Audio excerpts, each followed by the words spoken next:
The music stopped the moment Francis Turner walked across that crowded barn floor toward Roscoe Barlow.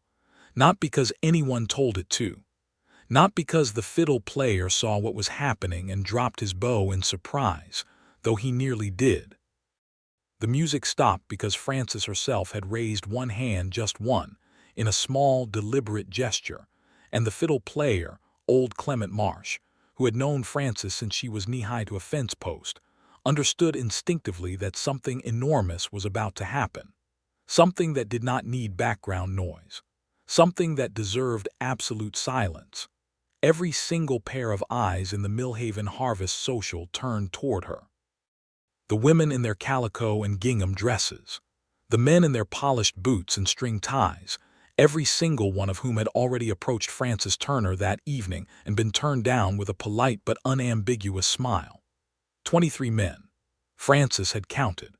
23 men had crossed that barn floor to ask her to dance, and 23 men had walked back to the punch bowl or the hay bales feeling the quiet sting of a rejection that was never cruel but was always final. And now here she was, walking toward the only man who had not asked her. Roscoe Barlow sat on a wooden stool in the far corner of the barn, near the door where the autumn wind came in cool and clean off the Colorado plains. He had a tin cup of something in his hand, cider, most likely, though a few people whispered it might be something stronger, and he had spent the entire evening with his back mostly to the room, his broad shoulders curved inward just slightly, the posture of a man who was present in body but somewhere else entirely in mind. He wore no string tie. His coat was clean but worn at the elbows. His hat was on his knee, and his dark hair was just long enough to curl slightly at the back of his neck, and the lantern light caught the line of his jaw and the deep-set darkness of his eyes as he finally became aware that someone was standing directly in front of him. He looked up. Francis Turner looked down. "I believe," she said, and her voice was perfectly steady, perfectly clear, carrying across that silent barn like a rifle shot on a cold morning, "that you are the only man here tonight who has not asked me to dance." Roscoe Barlow said nothing. He looked at her with those dark, unreadable eyes, and the silence stretched out between them like the open range itself, vast and full of danger and achingly beautiful. "So I am asking you," Francis said. "Will you dance with me, Mr. Barlow?" The whole room held its breath. And then Roscoe Barlow set his tin cup down on the barrel beside him, and he stood up, and he was taller than she had realized from across the room, broader, with the kind of physical presence that came not from vanity but from years of hard work under an open sky. He looked at her for one long, searching moment, and something moved behind his eyes, something she could not name yet, something that felt like recognition and warning and the particular ache of a man who has decided not to want things suddenly confronted by the thing he most wants. "Yes," he said. That single word changed everything. But to understand why, you have to go back 6 weeks. You have to go back to the morning Francis Turner rode into Millhaven, Colorado, on the back of a blood bay mare named Calico, with a surveyor's transit strapped to her saddlebag, and a letter of contract from the Denver and Rio Grande Western Railroad folded neatly in her coat pocket, and the particular set of her jaw that told anyone who knew her that she had not come to this dusty frontier town to make friends. She had come to work. And the work she had come to do was going to make her the most talked-about woman between Denver and Santa Fe, for reasons that had nothing at all to do with dancing. The year was 1882. Colorado had been a state for 6 years, and the railroad was the great hungry serpent sliding across its body, swallowing up distances that had once taken weeks to travel and turning them into days, hours, minutes. Towns that sat along the rail lines grew fat and prosperous. Towns that did not sat and withered and watched their young people leave. Millhaven sat precisely on the edge of that fate. The Denver and Rio Grande had surveyed 2 possible routes through this part of the San Luis Valley, and the decision of which route the line would follow would determine whether Millhaven lived or died as a town. It was not a small thing. It was the whole future compressed into a set of survey numbers and topographical calculations that most people in Millhaven could not read and would not understand if they tried. That was why they needed Frances Turner. She had learned surveying from her father, William Turner, who had been one of the most respected land surveyors in the state of Missouri, before he packed his family into a wagon and came west when Frances was 11 years old. William Turner was a meticulous man with a deep reverence for precision, and he had no sons, only Frances, and Frances had shown from the time she was 8 years old that she had inherited not just his love of measurement and mathematics, but his gift for spatial reasoning. That rare ability to look at a piece of land and understand its geometry, its elevation, its hidden challenges and possibilities, in a way that most trained professionals spent years trying and failing to develop. By the time Frances was 16, she was doing most of the actual survey calculations while her father handled the client relationships. By the time she was 21, her father was gone fever, the winter of 1878, quick and merciless, and Frances was running the business alone. She was now 26 years old. She had completed 17 survey contracts in 4 states. She had been dismissed, doubted, mocked, challenged, and on one memorable occasion in New Mexico, physically blocked from a job site by a foreman who refused to accept that the woman standing in front of him with a transit level was the surveyor he had hired, and not the surveyor's assistant. She had, on that occasion, completed the survey anyway, delivered calculations accurate to within a margin of error, so small the railroad engineers had double-checked her numbers 3 times before they believed them, and received a letter of commendation from the chief engineer of the Atchison, Topeka and Santa Fe railroad that she kept in the same pocket as her contracts because it was, she had found, occasionally necessary to produce it as evidence. She did not arrive in Millhaven expecting trouble. She arrived expecting work.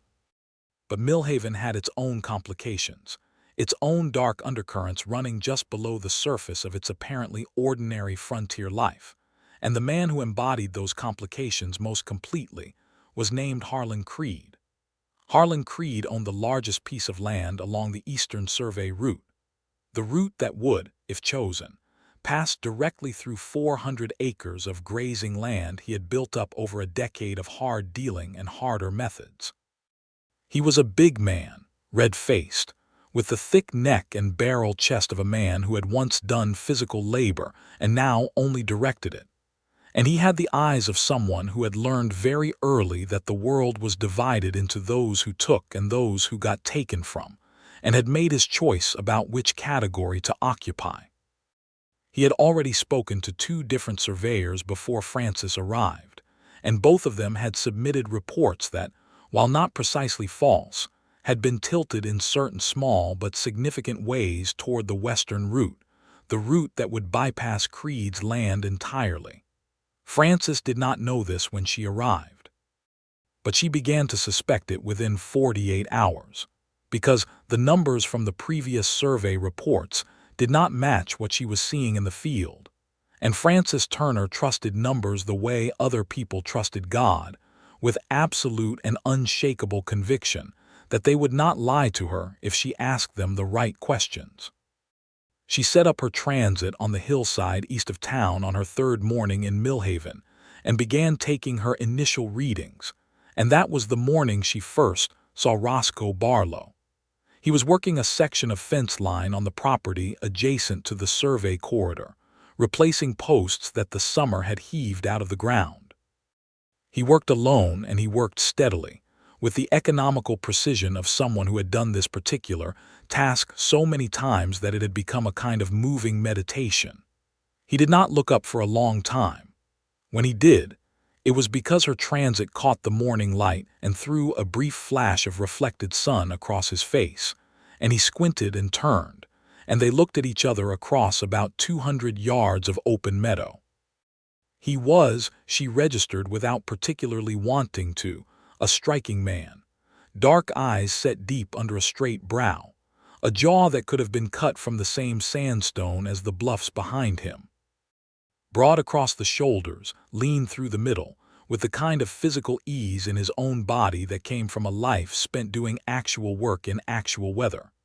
He looked at her for a moment with an expression that was neither hostile nor welcoming, simply watchful, and then he went back to his fence post. Frances went back to her transit.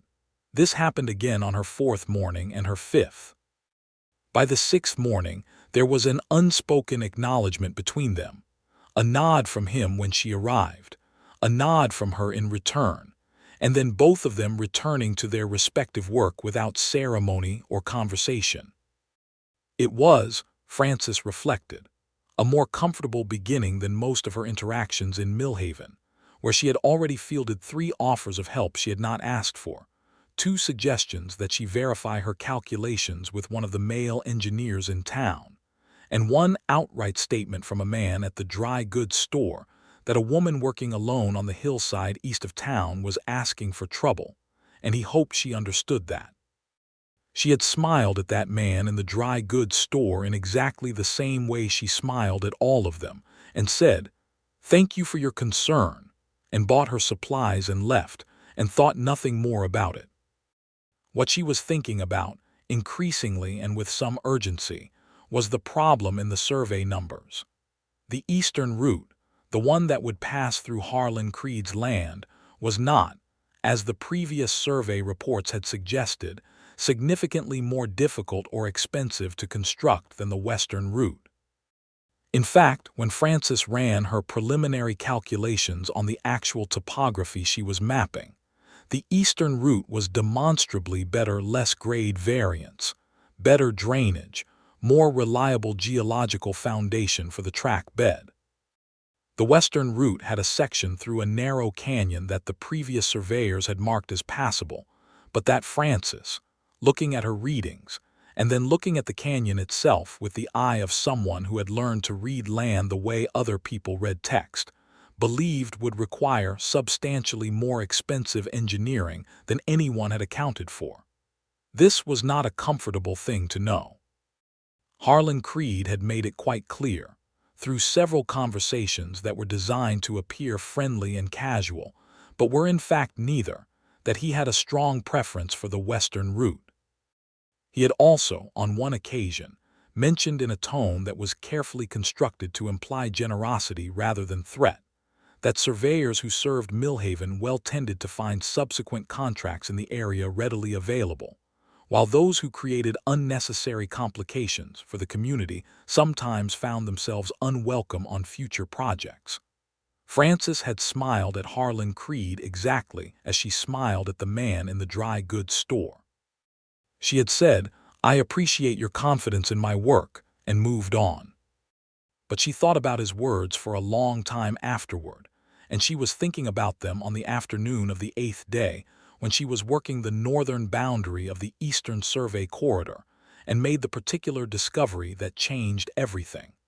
The previous survey markers' metal stakes driven into the ground to establish the corridor boundaries had been moved. Not recently, not within the last few weeks.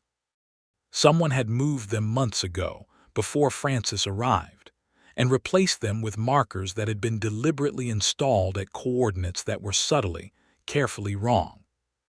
The discrepancy was small enough that a less precise surveyor might have accepted the existing markers as a starting point and built from them, producing calculations that appeared internally consistent but were actually measuring the wrong piece of ground.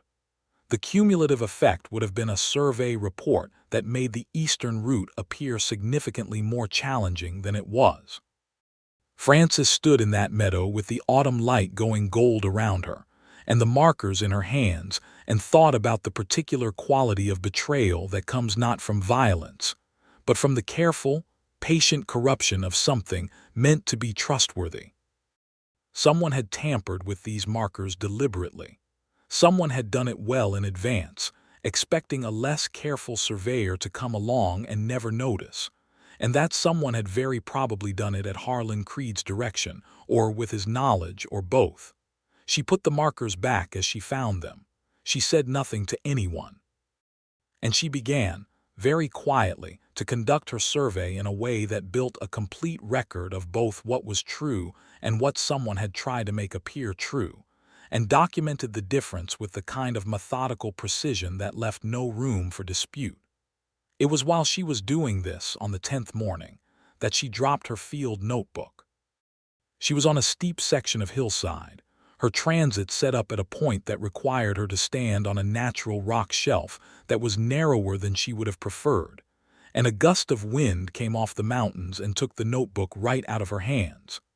It tumbled down the hillside, bouncing off rocks, shedding pages, and came to rest in a tangle of scrub oak about 30 feet below her.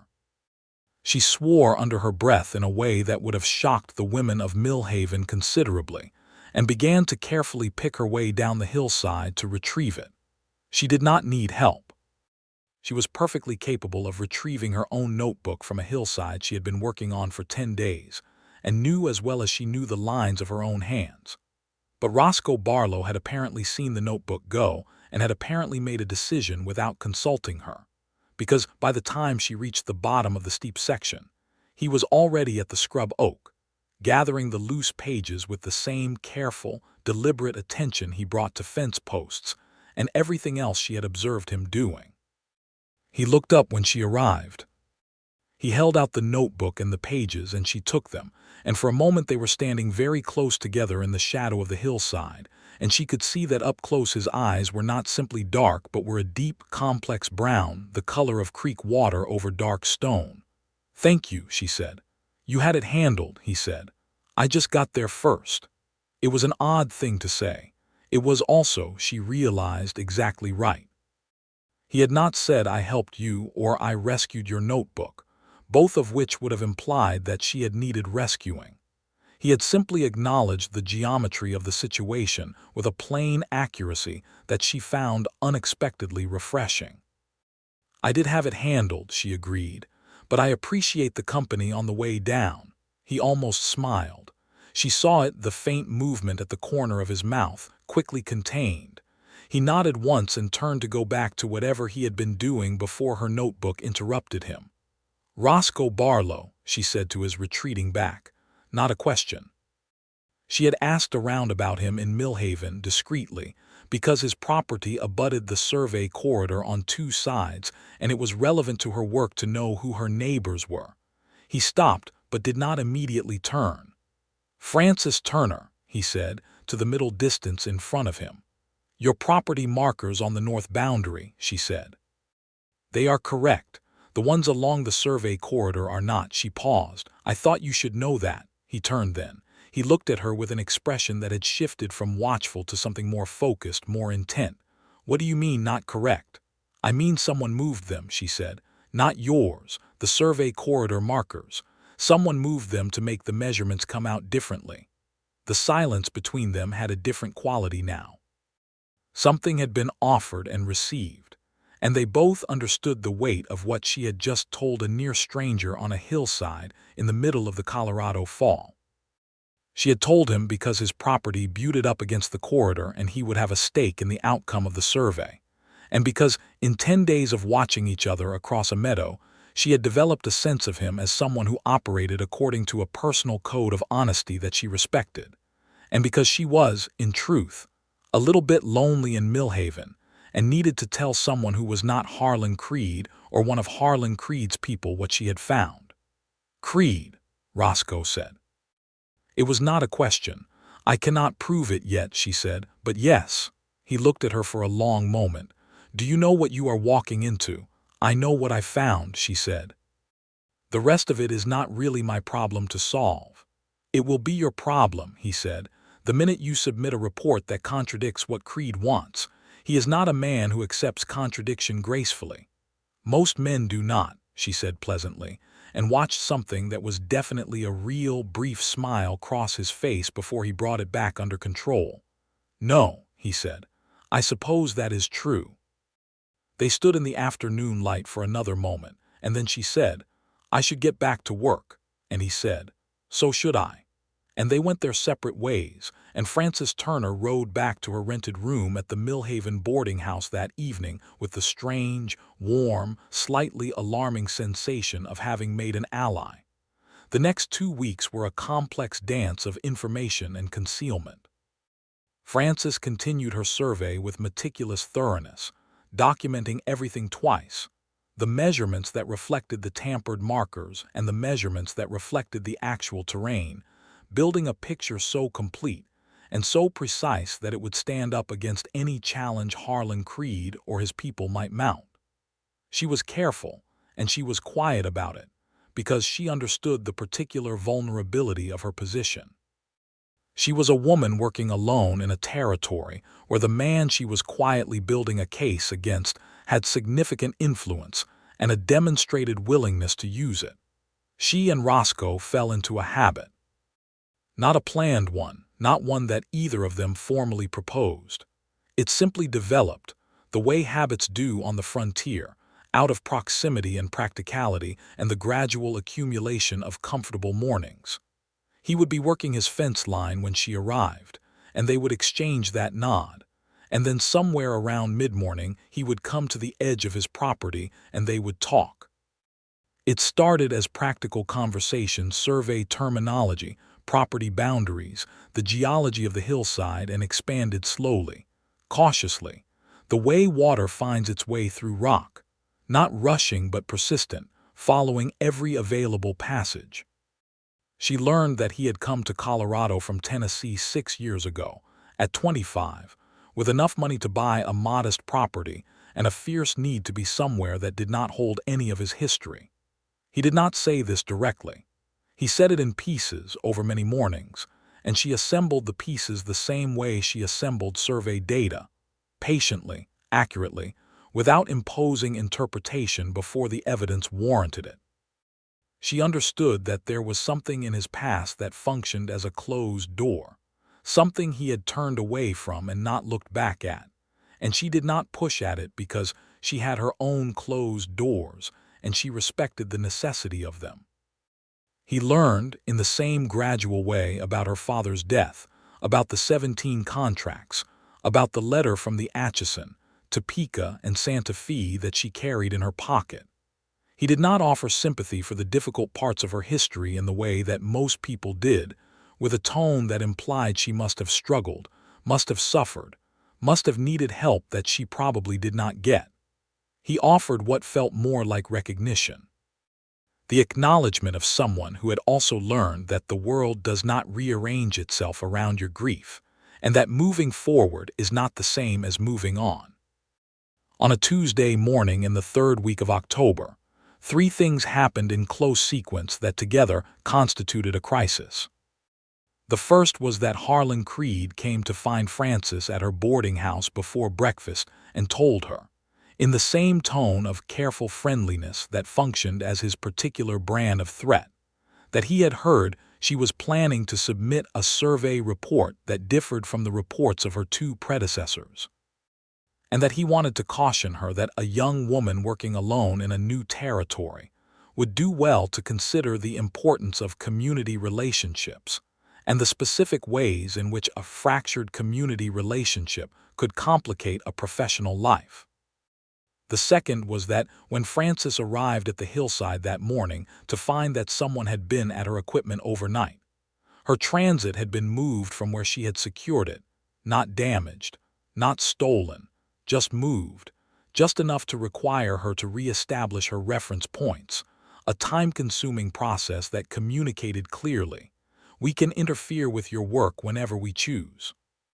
The third was that Roscoe Barlow, arriving at his fence line at his usual time and reading something in the set of her shoulders as she stood in front of her displaced transit, crossed the line from his property onto the survey corridor without invitation and said, "Tell me what happened."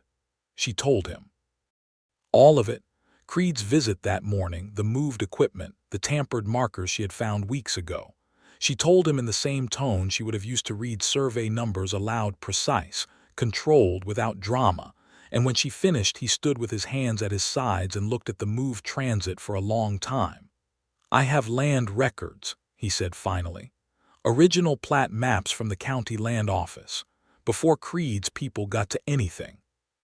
The survey corridor as it was originally platted runs 12 feet east of where those tampered markers put it, and that 12 feet makes a significant difference to the grade calculations. She stared at him.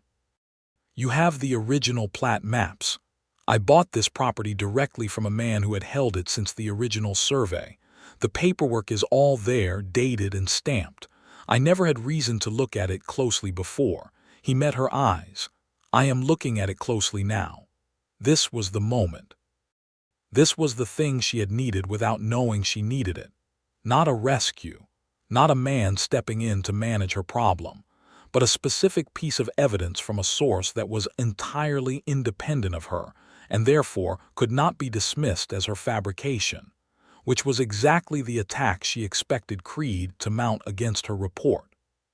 She felt something move in her chest that was not entirely professional, something that was warm and complicated and that she firmly set aside because she had a survey to finish.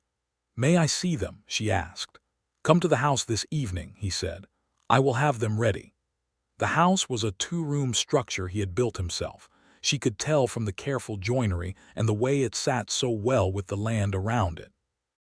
He had made coffee and set the plat maps out on the table, and they spent 2 hours going over them together in the lamplight. Her doing the calculations and him following along with the focused attention of someone who was not expert in the field, but was absolutely committed to understanding what was in front of him. At one point, he asked a question about the relationship between the elevation markings and the grade calculations that was precise enough and well-reasoned enough that she looked up from the papers and found him watching her with an expression she could not immediately categorize. "What?" she said. "Nothing," he said. "I was just thinking that I have never seen anyone work the way you do." "How do I work?" He was quiet for a moment. "Like the numbers are alive," he said. "Like you are having a conversation with them."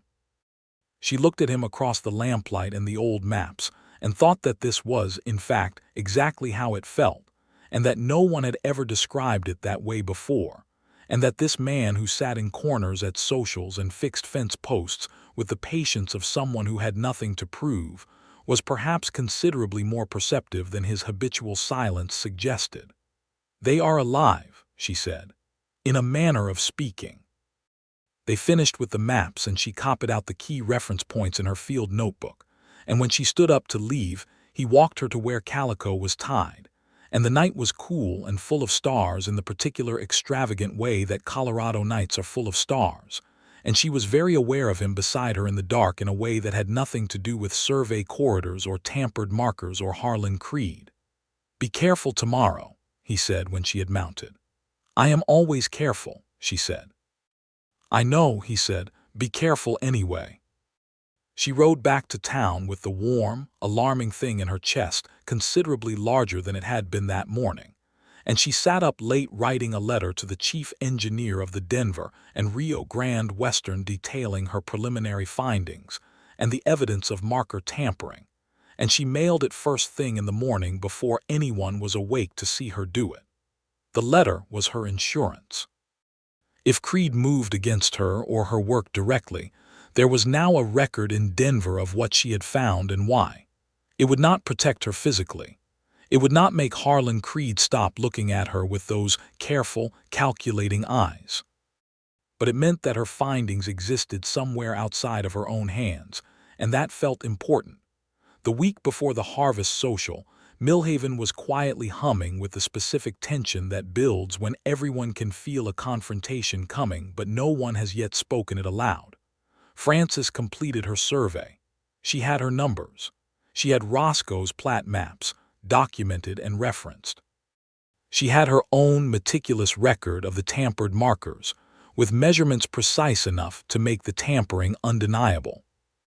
She had a report that was honest and accurate, and that was going to, when she submitted it, make the Denver and Rio Grande very likely choose the eastern route, which would require Harlan Creed to negotiate the sale of an easement through his land, rather than sitting back and watching the railroad pass him by on the west.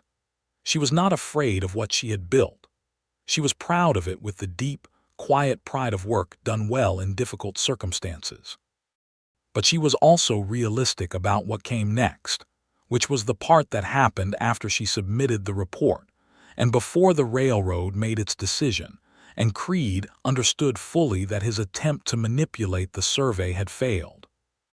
That was the danger interval, and it was going to start the moment she walked into the county land office and filed her findings. She filed them on a Thursday. She dressed that morning in her good coat and her best hat, and she rode Calico into town with her report in a leather satchel, and she walked into the land office with the particular posture of someone who has done something irrevocable and knows it, and is at peace with it anyway. The deputy land recorder, a nervous young man named Porter who had clearly already received a visit from Harlan Creed on this subject, looked at her with wide eyes as she set the report on his desk. "Miss Turner," he said, and then stopped as if he had run out of words. "Mr. Porter," she said pleasantly, "Mr. Creed is expecting, that is to say, there has been some expectation in certain quarters that the survey would—" "The survey is complete," she said. "The measurements are accurate to within 1/100th of a foot. The documentation of the tampered corridor markers is complete and includes reference to original plat records held by a local landowner. If you have any questions about the methodology, I am happy to answer them. Otherwise, I believe you simply need to stamp and record the filing date." Porter stamped and recorded the filing date. Frances walked out of the land office into the October sun and breathed in slowly and stood for a moment with her eyes closed, feeling the particular relief of completion, and then she opened her eyes and found Harlan Creed standing 20 feet away on the boardwalk, watching her with an expression that had abandoned all pretense of friendliness. "Miss Turner," he said. "Mr. Creed," she said. "You have made a significant mistake," he said. "I have made a significant record," she said. "Those are different things." He looked at her for a long moment with the eyes of a man recalculating his options in real time. Then he said, "This is not over," and walked away, and Frances watched him go and kept her face perfectly neutral and her hands perfectly steady and her heartbeat at more or less its normal rate, which she considered something of an achievement. She rode back out to the survey site afterward, not because there was anything left to do there, but because she needed the open air and the wide sky and the particular comfort of a place she had spent 3 weeks getting to know. She sat on the rock shelf where she had done much of her work and looked out over the valley and thought about the next steps with the careful, methodical patience that was her most fundamental nature. She did not hear Roscoe coming up the hill until he was nearly at the shelf. He moved very quietly for a large man, something she had noticed before. He sat down on the rock beside her without asking permission, which somehow did not feel presumptuous because he left a careful, respectful distance between them and looked out at the same view she was looking at. "You filed it," he said. "I filed it. Porter will tell Creed within the hour." Creed was already waiting outside.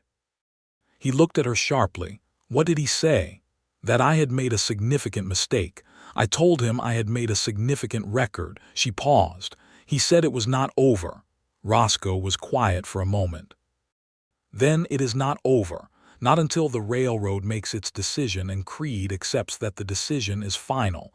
That could take weeks." "I know. He may try to discredit your report, challenge the methodology, bring in his own surveyor to produce contradictory numbers." "He can try," she said. "I have documented everything too thoroughly for a challenge to succeed, and his own man would be starting from the tampered markers, which I have already discredited in the report with reference to your plat maps. Any surveyor he brings in will be working from a false foundation, and the railroad engineers will see that." Roscoe absorbed this. She could see him processing it, following the logic, arriving at the same conclusion she had. Then he said he might try something less procedural. She understood what he meant. "I know that too. I want you to know," he said carefully as though measuring each word, "that my door is open. If you need—" He stopped, started again. "What I mean is that you should not be alone in that boarding house without anyone who knows what is happening." She looked at him sideways. The afternoon light was long and golden on the hillside, and the aspens below them had gone almost completely gold, and he was sitting there with his hat on his knee, and his expression carefully arranged to appear neutral and not quite succeeding, and Frances Turner felt the warm, complicated thing in her chest spread out further and become something that was harder to set aside. "Roscoe," she said. "Yes. Why did you help me? The Platte maps. You could have stayed out of this entirely. Creed has not come after your land. You had nothing to gain." The pause was long enough that she thought he might not answer. Then he said, "Because what you are doing is right. What Creed did is wrong. And because," another pause, "because you are the most honest person I have met in 6 years in this territory, and that is not a common thing, and it should not be let go of." She thought about that for a while.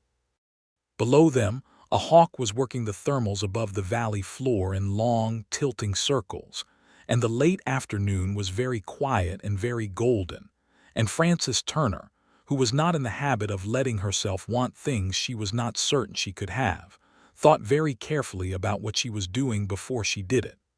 "The harvest social is Saturday," she said.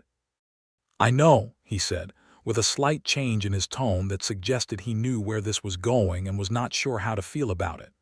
"Are you planning to attend?" A longer pause. "I usually find reasons not to." "This year," she said, "I think you should go." He looked at her then, fully, with those deep Creekwater eyes, and the expression on his face was the most unguarded thing she had seen from him since they first exchanged names on the hillside. Something that was surprised and careful and wanting all at once. "Is that so?" he said. "That is so," she said. He put his hat back on his head and stood up from the rock.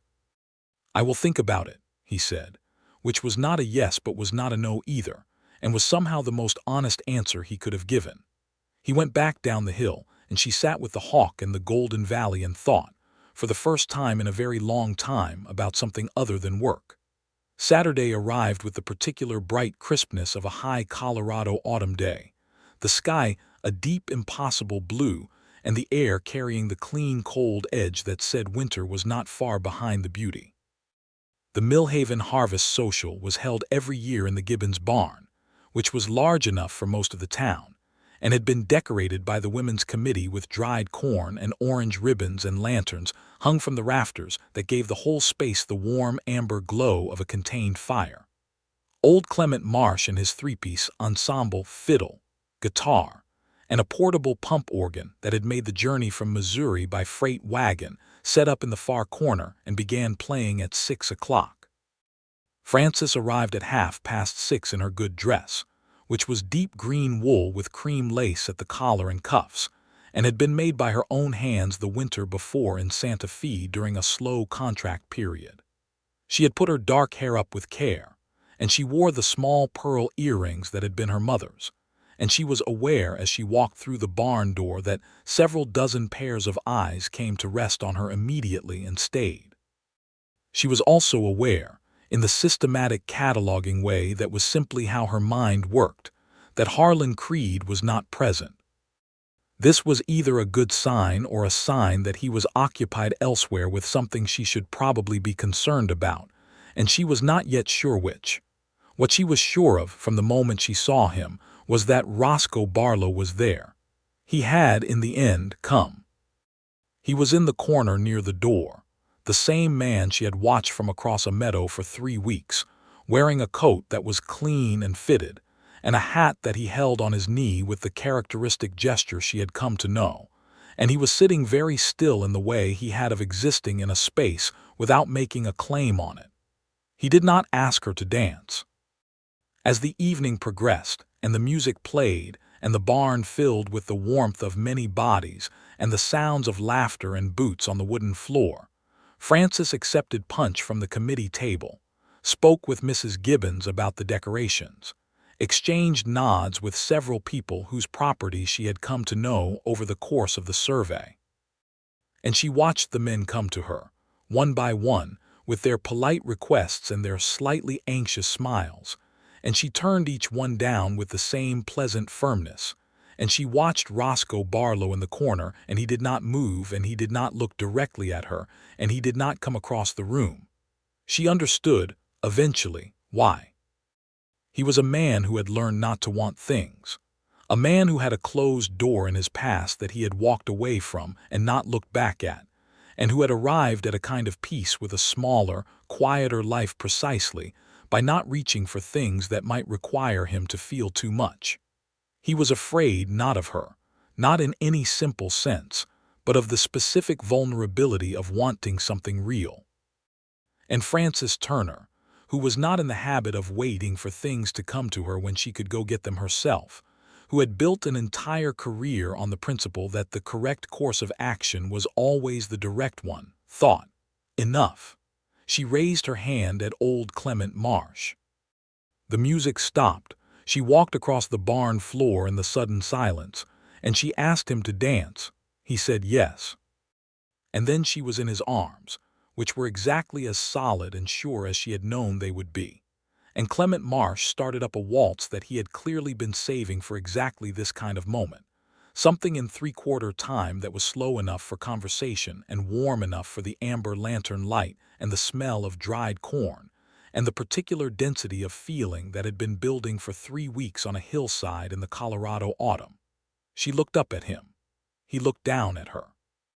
He was a better dancer than she had expected, not showy, not practiced, but he moved with the same physical intelligence he brought to everything else, the simple competence of a body that understood how to work in harmony with something. "You came," she said. "You told me to come," he said. "I told you I thought you should. I did not instruct you." "No," he agreed. "You did not." They danced in silence for a moment, and the room around them had resumed its noise and motion, though Frances was aware of eyes returning to them periodically, the way eyes return to something they find interesting and are trying not to be caught watching. "What happened?" he said, meaning Creed, meaning the days between Thursday and tonight. "Nothing yet," she said. "He has been quiet. I expect that means he is planning something rather than that he has given up." "I want to see Roy Calloway," Roscoe said. Roy Calloway was the county sheriff, a practical man with a large mustache and a reputation for doing his job without excessive drama. "Told him about the tampered markers. Told him about Creed's comments to you on Thursday. Gave him a copy of the relevant pages from the plat maps." She stopped moving. He stopped moving. They were standing still in the middle of a waltz with other couples flowing around them, and she was looking up at him with an expression that she was not quite controlling. "You went to the sheriff," she said. "You filed an irrefutable survey report," he said. "The next thing Creed is likely to try is something that falls under Roy Calloway's jurisdiction rather than the land offices." It seemed practical to make sure Calloway was informed. She stared at him a moment longer. Then she said, "You did that without telling me," a flicker of something across his face. "Would you have preferred I asked first?" She thought about it honestly. "No," she said. "I would have told you I had it handled." "And you would have," he said. "But 2 people knowing the situation is safer than 1, and Roy Calloway is a fair man who will do his job if he understands the context."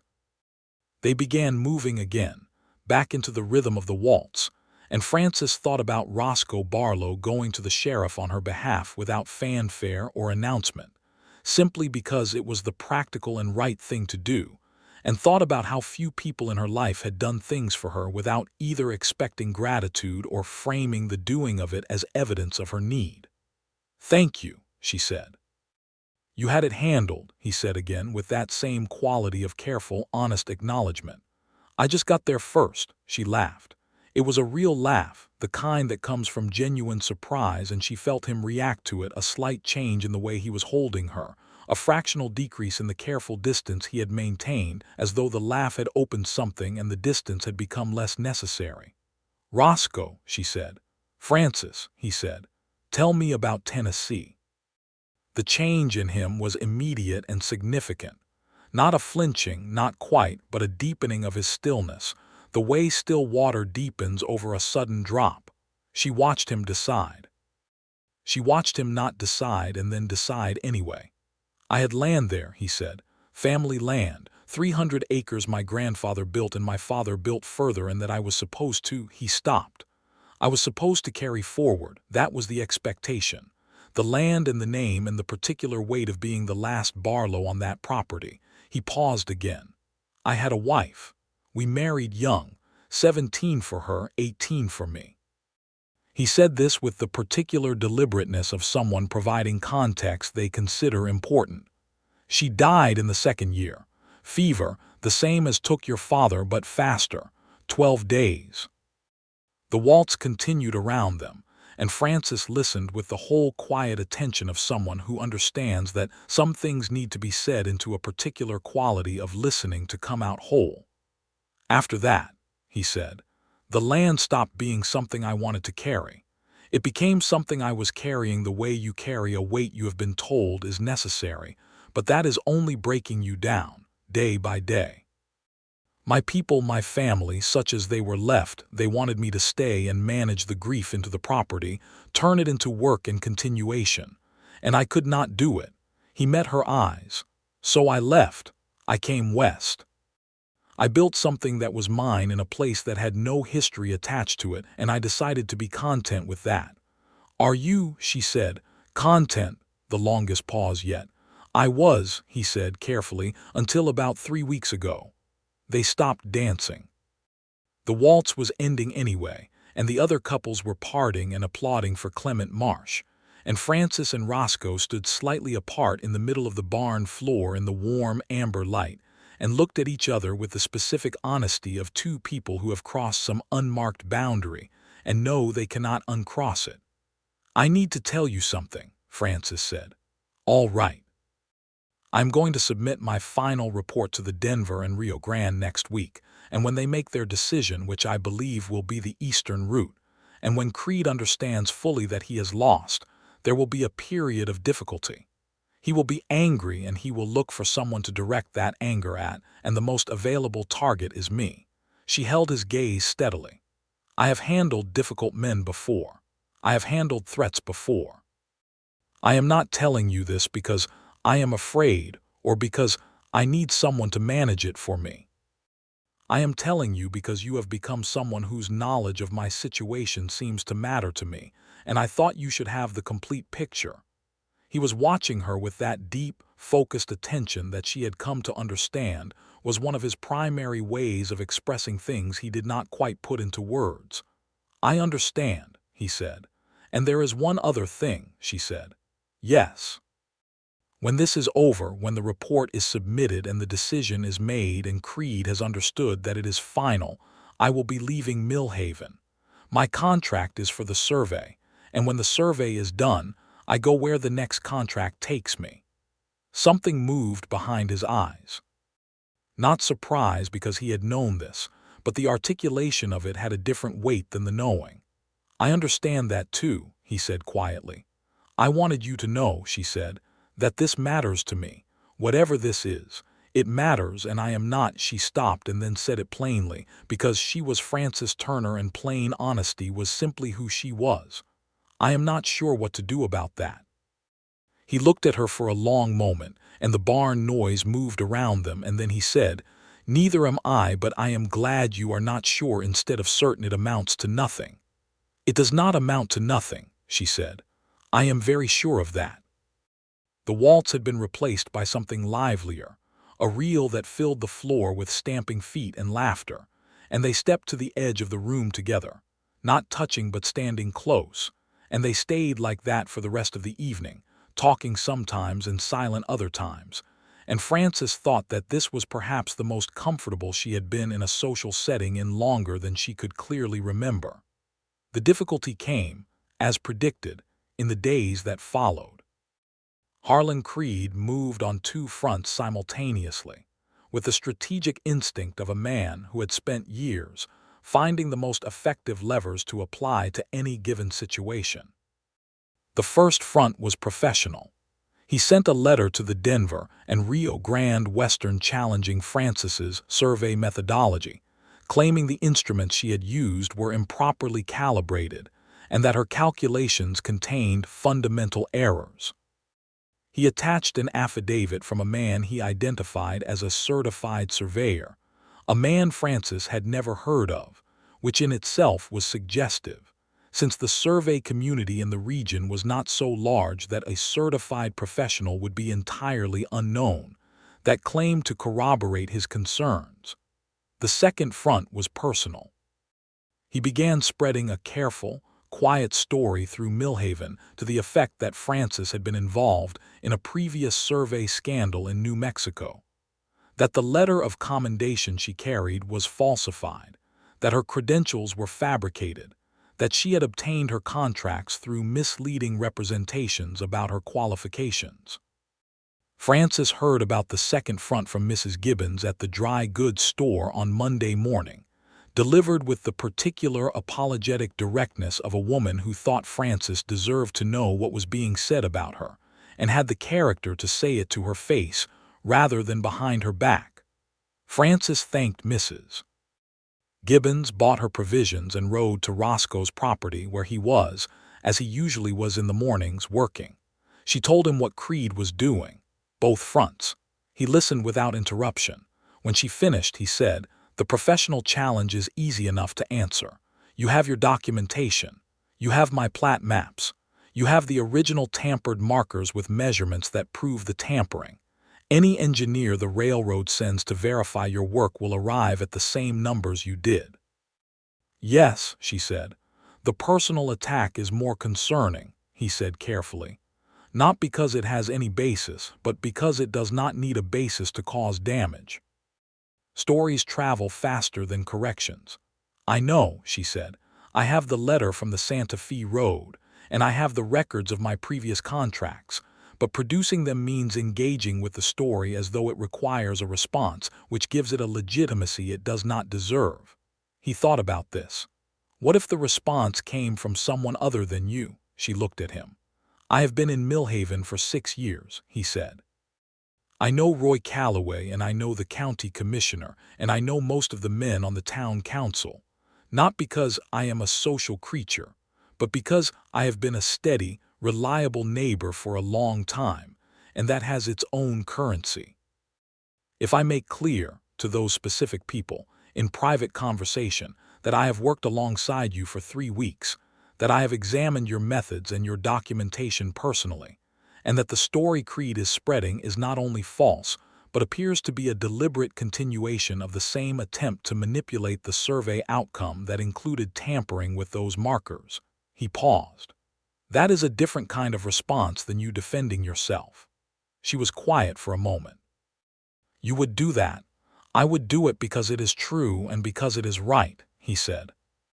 "And because Harlan Creed has been a problem in this valley for a decade, and the people he has hurt did not have the means to push back. You have the means. I can help make it effective. That is not about you needing help. That is about 2 people who have more reach together than separately." She thought about that for a long time. She thought about independence, which she had always understood as the capacity to take care of yourself, and about collaboration, which was a different thing, not a replacement for independence but a multiplication of it. She had been alone for a long time, not from preference but from necessity, and the necessity had calcified into habit, and the habit had begun, somewhere in the last 3 weeks, to feel less like protection and more like a wall. "Do it," she said. He did it with his characteristic quiet efficiency. Over the next 3 days, without fanfare, he had conversations with Roy Calloway, with County Commissioner Hendricks, with 3 members of the town council, and with the editor of the Millhaven Clarion newspaper, who was a man named Stubbs with a deep dislike of misinformation and a professional interest in being the first to correct it. He said what he had told Frances he would say, that he had seen her work firsthand, that her methods were meticulous, that the documents she carried were genuine, and that what Creed was doing was an extension of a pattern of interference that had included the physical tampering with survey markers, which was a matter already documented with the county sheriff. He did all of this without telling Frances everything he was doing until afterward, not because he was hiding it from her, but because it needed to happen quickly, and consulting her at each step would have slowed it down. And when he told her what he had done, She felt that complicated warm thing in her chest expand into something that she stopped trying to find a name for. By Friday of that week, Creed's story had stopped spreading. The specific people who controlled public discourse in Millhaven, Calloway, Hendricks, Stubbs, had a different and more documented version of events. And when the Clarion ran a brief factual item noting that Miss Frances Turner's survey credentials were on record at the county land office and had been independently verified, the story quietly died the way false stories die when the ground is removed from under them. The professional challenge from Creed went to the Denver and Rio Grande Engineering Department and was reviewed by a chief engineer named Patterson, who spent 4 days with Frances's report and documentation, sent a telegraph to the chief engineer at the Santa Fe Road, who responded with a message that was essentially a paragraph-long affirmation of Frances Turner's capabilities, and ultimately forwarded a letter to the Millhaven Land Office declaring that the survey was accepted as submitted and that the eastern route had been selected. The letter arrived on a Wednesday. Frances was at the land office when Porter handed it to her, and she read it twice with the controlled expression she maintained in professional settings, and then she walked out into the October sunshine that was now carrying a real edge of cold, and she stood on the boardwalk and allowed herself one long, slow exhale that contained about 3 weeks of sustained tension. She rode out to Roscoe's place and found him at the barn, not the fence line, working on a harness repair with the patient attention he brought to all things. He looked up when she came in, and she held up the letter without saying anything, and he set the harness down and came to read it. And when he had finished reading it, he looked up at her with a genuine, full smile that was the first complete smile she had seen from him, and that was, she thought, one of the more remarkable things she had ever seen. The way it changed his whole face, opened it up, made it younger and warmer and more like the inside of him than the carefully maintained exterior she had spent 3 weeks learning to read. "Eastern route," he said. "Eastern route," she confirmed. "And your contract is fulfilled." The warm thing in her chest did something complicated and difficult. "Yes," he nodded slowly. He looked down at the harness and then back up at her, and his expression was that unguarded one she had seen at the Harvest Social, the one that contained surprise and wanting and the particular care of a man who was trying very hard to be honest about something that frightened him. "Frances," he said.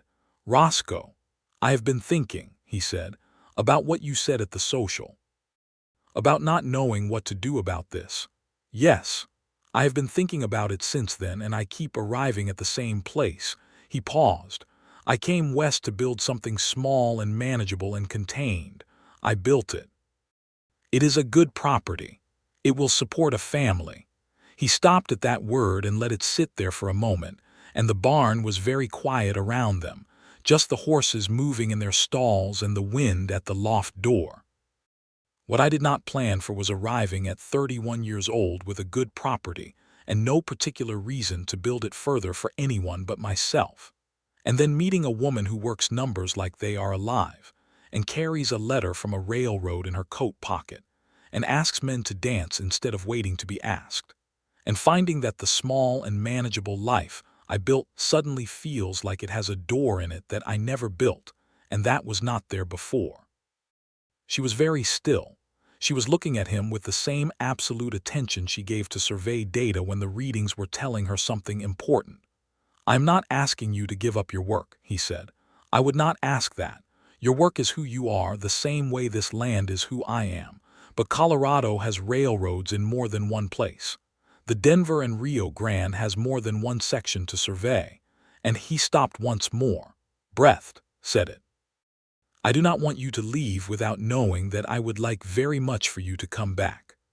Frances Turner looked at Roscoe Barlow across the quiet barn in the autumn light for what felt like a long time and was probably 10 seconds. "What would constitute an acceptable reason to come back?" she said, and her voice had a quality that was not quite her surveyor's precision, softer at the edges, warmer. He looked at her steadily. "I had thought perhaps the question of whether there might be something here worth building together. "That is a reasonable question," she said. "It seemed reasonable to me." "Roscoe." "Yes." She crossed the distance between them. The same direct action she had taken across the barn floor at the harvest social, the same quality of deliberate, clear intention. And she took his face in her hands and she kissed him. Not tentatively.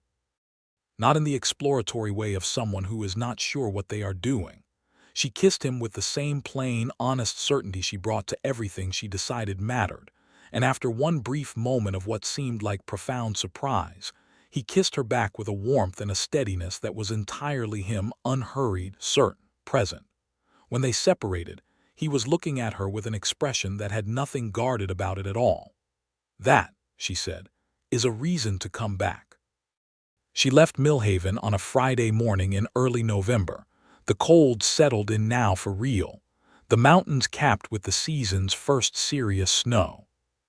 She left with her contract fulfilled, and her report filed in Harlan Creed, who had, in the weeks since the letter from the Denver and Rio Grande, gone very quiet in the particular way of men who have taken a significant loss and are recalculating.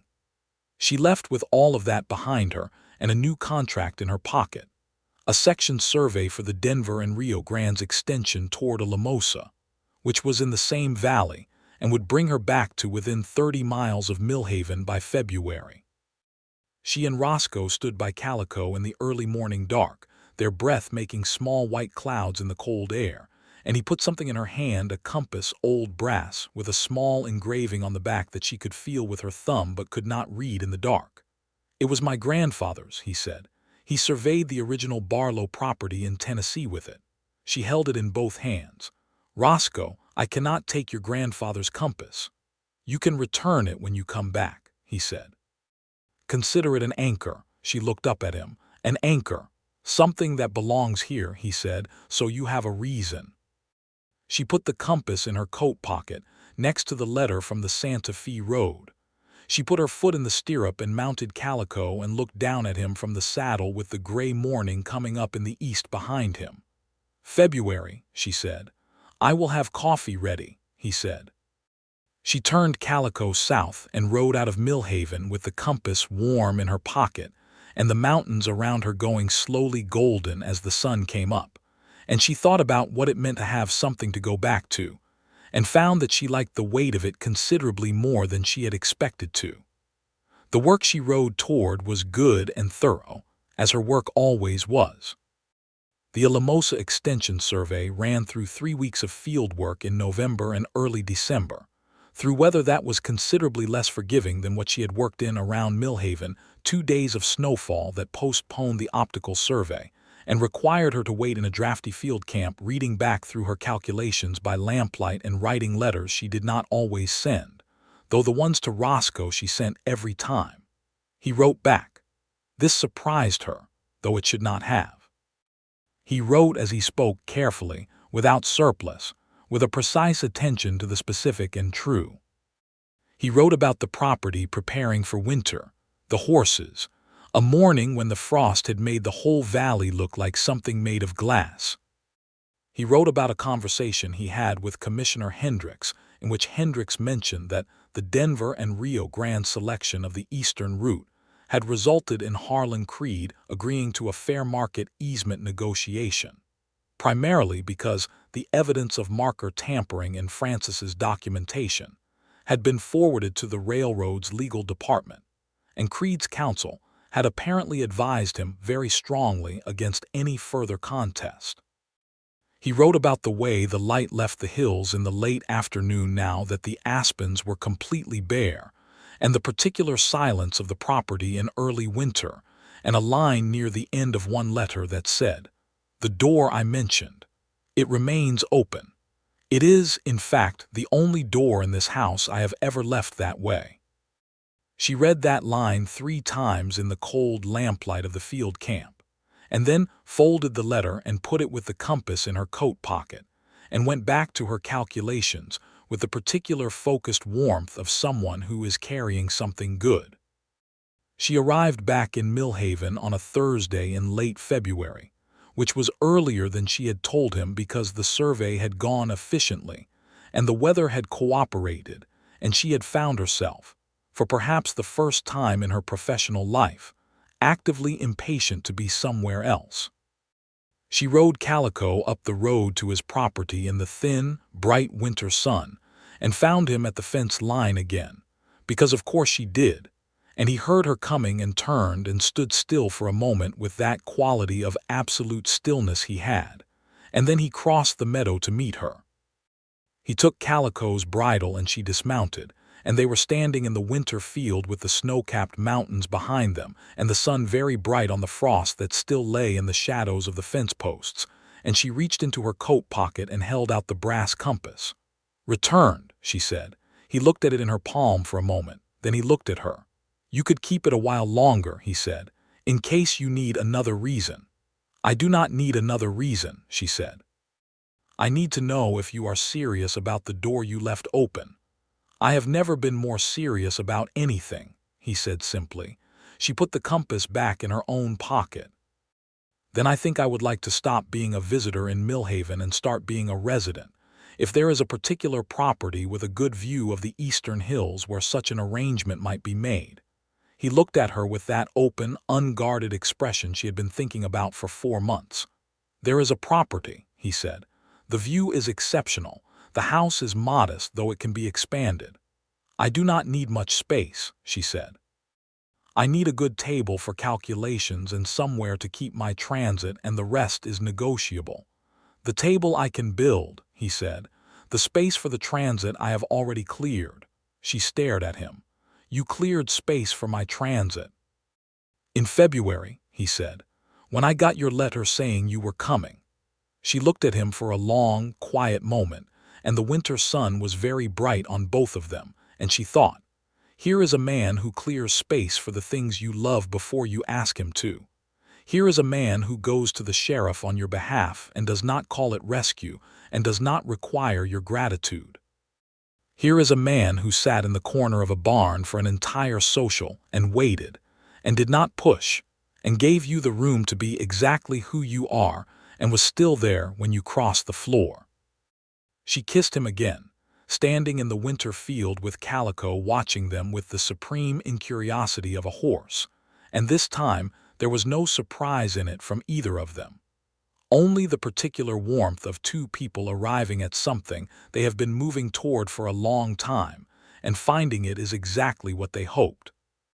They were married in April, in a small ceremony at the Millhaven Church with Roy Calloway and Mrs. Gibbons as witnesses and old Clement Marsh, playing something on a small portable organ that he transported specifically for the occasion, and that made Mrs. Gibbons cry with a thoroughness that seemed disproportionate to the size of the gathering, but that felt, to Frances, absolutely right. Frances Turner did not become Frances Barlow in any professional sense. In her contracts and her correspondence and the documentation she produced for railroads and land offices and county recorders across the state of Colorado, she remained Frances Turner, which was the name under which her reputation had been built, and under which she intended to continue building it. In her daily life, in the home they shared and expanded over the years with careful additions that Roscoe built and Frances designed, because she could design a structure with the same spatial intelligence she brought to surveying land. She was simply Frances, which was what he had called her from the beginning. She had a new contract with the Denver and Rio Grande within 6 weeks of the wedding, a longer survey project that ran through the summer and took her out into the field for weeks at a time. And Roscoe managed the property alone during those weeks with the same steady patience he brought to everything.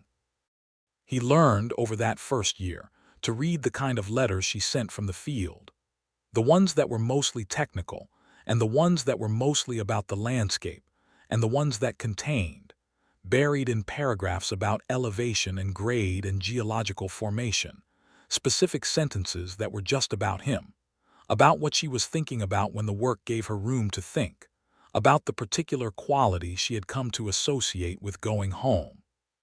He wrote back in kind, and their letters developed a private language that was partly surveyor's terminology and partly the specific vocabulary of two people learning each other with thoroughness and care.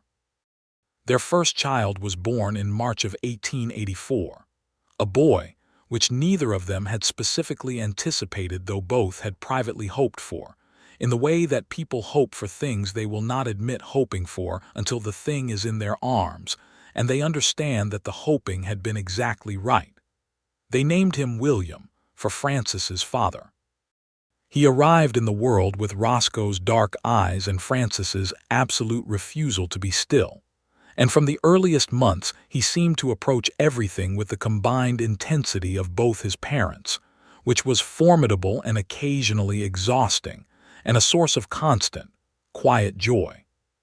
Francis was back in the field 3 months later, which raised some eyebrows in Millhaven and no eyebrows at all in the Barlow household, because the arrangement they had built together had never been premised on anyone becoming something they were not. She brought William in a carrier on her chest for the nearby surveys and left him with Roscoe's capable hands and the capable hands of Mrs. Gibbons, who had become a fixture in their life with the same thoroughness that she had attached herself to every significant event in Millhaven's social history, for the contracts that took her further afield. Harlan Creed sold his eastern property in the summer of 1884 and left the valley entirely. The sale price reflected the easement negotiation with the railroad, which had been less favorable to him than he had hoped, largely because the documented evidence of marker tampering had given the railroad's legal team significant leverage. He went to New Mexico. Francis heard from Commissioner Hendricks. She thought about the surveyor she had encountered in New Mexico, the one whose job site foreman had physically blocked her, and felt something that was not quite satisfaction, but was adjacent to it, the cool, clean feeling of a reckoning that had come about through legitimate means, and that no one could argue with. The Barlow property grew. Roscoe expanded the cattle operation by 200 acres over the following 3 years, buying a parcel to the north that the railroad's arrival in the area had made available at a fair price from an owner who had moved to town. Francis added a proper survey office onto the north side of the house, a room with large windows on the east and south sides for the light, a drafting table, shelving for the transit and the levels and the measuring chains, and the enormous collection of field notebooks that accumulated with the systematic thoroughness of someone who never threw anything away that had data in it. The room became, over the years, one of the most visited rooms in the house, because the children there were, eventually 3 of them, William and then a daughter they named Clara and then another boy they named John, spread across 7 years in a pattern that felt entirely natural and unplanned, were drawn to it with an inherited instinct for the tools it contained, and Francis discovered that teaching her children to read a transit was one of the most satisfying things she had ever done. There was an afternoon when William was 7 and Clara was 4, that Francis remembered for the rest of her life with the specific texture of a perfect thing. She was at the drafting table working on calculations for a property boundary dispute near Trinidad, the kind of work that had become her specialty as her reputation in Colorado grew. The detailed forensic surveying of contested land claims that required not just technical skill, but the ability to reconstruct and understand what previous surveyors had done and why. And Roscoe came in from the field, and William came in behind him, and Clara was already in the office, sitting on the floor with a compass in her lap that she had discovered how to spin. Roscoe stood in the doorway for a moment, watching her at the drafting table, and she looked up and found him with an expression that was so specifically and completely him, that deep, steady warmth that she had first seen as unreadable and had learned over years to read like her own most familiar survey territory, that she set her pencil down. "What?" she said. "Nothing," he said. "I was just thinking." "About what?" He looked at the room full of numbers and children and lamplight, and the good brass compass spinning in Clara's small hands. "About doors," he said. "About what happens when you leave one open long enough." She looked at him for a moment, and then she looked at William, who had found her field notebook from the Trinidad survey and was attempting to decode the elevation markings with the focused frown of a child who has decided to understand something and intends to succeed. And at Clara with the spinning compass, and she thought about the hillside east of Millhaven, and a notebook tumbling down a slope in an autumn wind and a man who had said you had it handled. I just got there first. And the way a single waltz in an amber-lit barn had been the hinge on which everything turned. I have a question, Roscoe said, still in the doorway. Ask it. The Trinidad survey, when it is done. When do you think you will be? Home by Thursday, she said. Possibly Wednesday if the weather holds. He nodded. Something settled in his face. I will have coffee ready. She laughed, that real laugh that still surprised him sometimes after all these years, the one that came from genuine delight. You have been saying that since 1882, she said. And it has always been ready, he said. She could not argue with this. It had always been ready. The coffee, the cleared space for the transit, the door left open. All of it had always been exactly what he said it would be, which was, she had come to understand, one of the most specific and personal forms of love. Not declarations. Not gestures designed for an audience. Just the quiet, consistent truth of a man who said things and meant them and then did them, day after day, season after season, in the ongoing and unfinished work of a life built together. John, the third child, was born in the spring of 1889, by which time Colorado's railroad network had expanded significantly and Frances's reputation in the state had grown to the point where she received more contract inquiries than she could accept. She had begun, the year before, taking on a junior surveyor, a young man from Denver named Ellis who had the gift for spatial reasoning and the willingness to learn that she had always looked for, and training him in the field alongside her work. It was not a formal arrangement initially, but it became one, and by 1890 she was running what functioned as a small survey firm from the office on the north side of the Barlow house, with Ellis handling the less complex contracts independently and Frances taking the ones that required her particular combination of precision and investigative instinct. The summer of 1890 brought a contract that took her back to the hillside east of Millhaven. Of all places, a boundary dispute between two properties that had been subdivided from original plat records, requiring the same kind of careful forensic reconstruction that was now her specialty.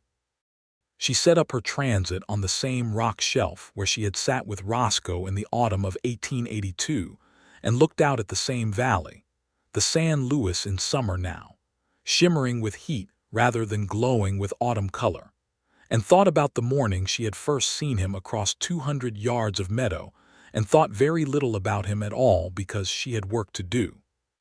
She thought considerably more about him now. She finished the boundary survey in 4 days and rode back to the Barlow property in the long summer evening. And William, who was 6, no, he was 7 now, she reminded herself, came running from the barn where he had been helping Roscoe with the evening feeding, and she dismounted and caught him and held him for a moment with the particular urgent warmth of a mother who has been away from her child for 4 days.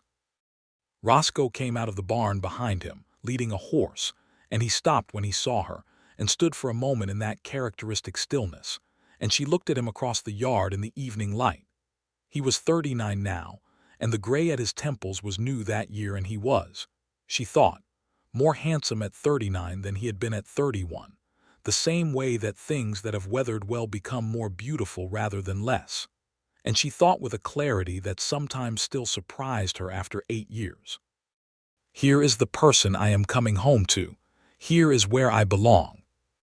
She set William down and crossed the yard and kissed Roscoe with the ease and the warmth of a gesture made thousands of times without ever becoming routine, because she had found against all expectation, with a surveyor's appreciation for the unexpected precision of a good measurement, that some things did not diminish with repetition but deepened, the way a river deepens the channel it runs through, year after year, patient and persistent and alive.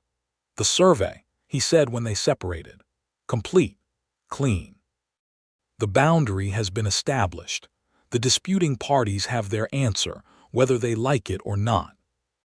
They will like it more than they like the dispute, he said, which was almost certainly true. Was it the hillside? The very same rock shelf, she said. He smiled, that full, open smile she had fallen in love with across a barn floor on an October evening 8 years ago. Good view from there, he said. The best in the valley, she said. They went inside, and Clara had set the table, and John was doing the thing he always did at 18 months, which was attempting to eat things that were not food with a focus and determination that made Francis wonder if he was going to be a natural scientist. And the evening settled around them with the particular comfort of a home that has been lived in long enough to have absorbed the specific weight and warmth of the people inside it. After dinner, after the children were in bed, and the house was quiet with that deep, settled quiet of a place where people sleep easily, Francis and Roscoe sat on the porch in the summer night with coffee, always coffee. He had not been lying about that in 8 years of keeping the promise. And the mountains were dark shapes against a sky that was absolutely full of stars in the Colorado way, extravagant and clear and indifferent and beautiful. She had the brass compass in her hand. She often ended up with it in the evenings, not from any conscious decision, but because it was where her hand tended to go when she was sitting still and thinking, and she had stopped apologizing for this years ago. He watched her turn it in her fingers. "You never did return that properly," he said. "You never asked for it back properly," she said. "No," he agreed. "I suppose I was hoping you would keep it." She looked at the engraving on the back, which she had read 1,000 times. W. Barlow, true and level, Tennessee, 1838. She thought about the survey of the original Barlow land, and about her own father with his Missouri surveys, and about William inside the house with his 7-year-old fascination with field notebooks, and about the way things passed forward, not through blood alone, but through attention and teaching and the specific love of a person who sees what you are capable of and clears the space for it. "Roscoe," she said. "Francis," he said, "I want you to know something. Tell me." She turned the compass over again, feeling the worn brass, the weight of it. "You asked me to dance before you ever actually asked me to dance," she said. "The Platte maps, going to Callaway. Clearing the space for the transit, writing back, all of it, every bit of it was the asking."